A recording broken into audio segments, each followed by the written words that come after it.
Hi guys, welcome. Today we're going to talk a little bit about PTSD and anger. Okay, so a lot of my clients are coming for PTSD. A very common question is, why do I feel angry all the time? Okay, now anger is a normal response to a traumatic event. Okay, anger gives you the energy to act quickly, to help yourself and to help others. All right, your body goes into survival mode. Now after the event you don't need to act anymore, therefore the anger usually goes away. With PTSD it's different. Okay, now if you think about it from a PTSD perspective, PTSD, the memory is continuously trapped in the amygdala, and you're continuously having those symptoms of flashbacks, hypervigilance, feeling on edge all the time, the anxiety, the depression, the nightmares, night terrors, avoiding people, events, places, situations that can possibly trigger you.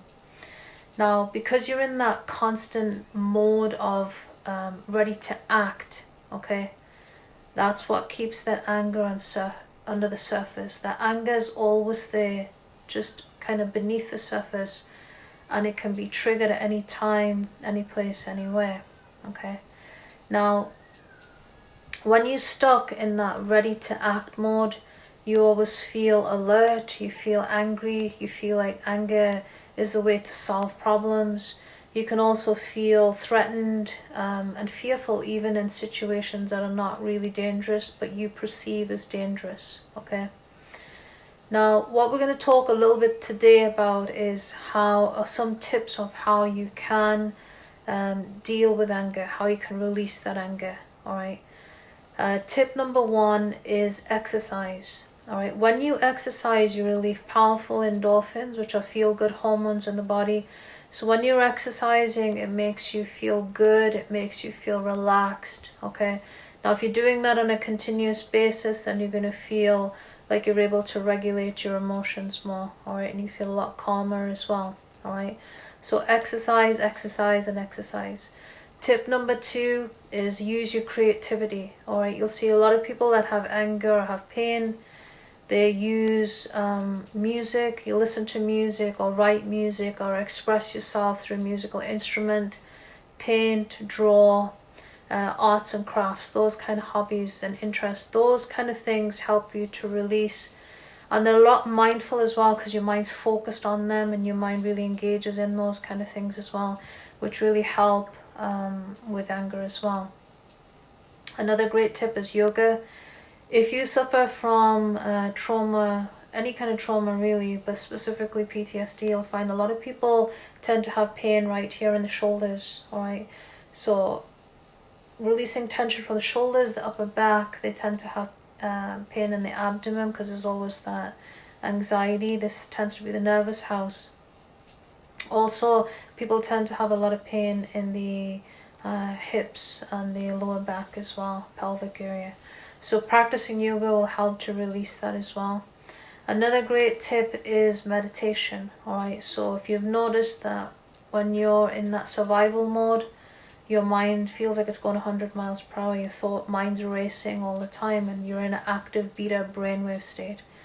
Now when you practice meditation, it helps to bring your brain waves down. Okay, it helps to calm the brain waves down, and when you're doing that, you're bringing the brainwaves down to a kind of alpha and theta brainwave state, which are very calming. The pace of your mind slows right down and you feel great. Okay, another great tip is that if you're feeling angry, instead of reacting, do a 1 to 10 breathing count. So sit down and just close your eyes and breathe in and then breathe out, and do that 10 times slowly. Okay, and then you'll just find that kind of takes the edge of the anger and you'll react differently. Okay, another great tip is to journalize. So whether you're male or female, journalize about how you feel. Sit in a room where you're by yourself, where you can just write about your feelings and your thoughts, and just start writing. You'll find when you start writing, you'll just find the words start to flow. Do not reread your stuff, because what you're doing is you're transferring energy to paper. alright, and then you want to tear it up and throw it in the trash. Do not reread it, alright. Another great tip is to talk to either a therapist or a counselor on a regular basis, so you can download. And once you download to people, you tend to feel a little lighter, or a trusted friend, you know, or a family friend. But it's good sometimes just to step out of the box and talk to a counselor or a therapist that you can share your feelings with as well, alright. So these are a few tips. Another great tip is to, if you, what I learned from my daughter is that she watched the Disney movie Lilo and Stitch, and in that movie, they basically, when the both sisters are arguing and they both get angry, they basically take a pillow to their face and they scream into it, and they release that charge of energy, and then when they're done, it's like the steam has been released from the pressure cooker. So do the same thing as well. If you feel really angry, go to your room, take a pillow, scream into it, and then just feel that release, that charge of energy. You'll just find that it starts to subside, it goes right down, okay. So guys, implement these little tips into your life, even one or two or even more of them into your life, and you'll just find that they help to keep the edge of that anger and PTSD. It helps just take off the edge of that anger and PTSD. If you've got any questions, just message, comment in below, and I'll answer your questions. Alright, you guys have a great day. Take care.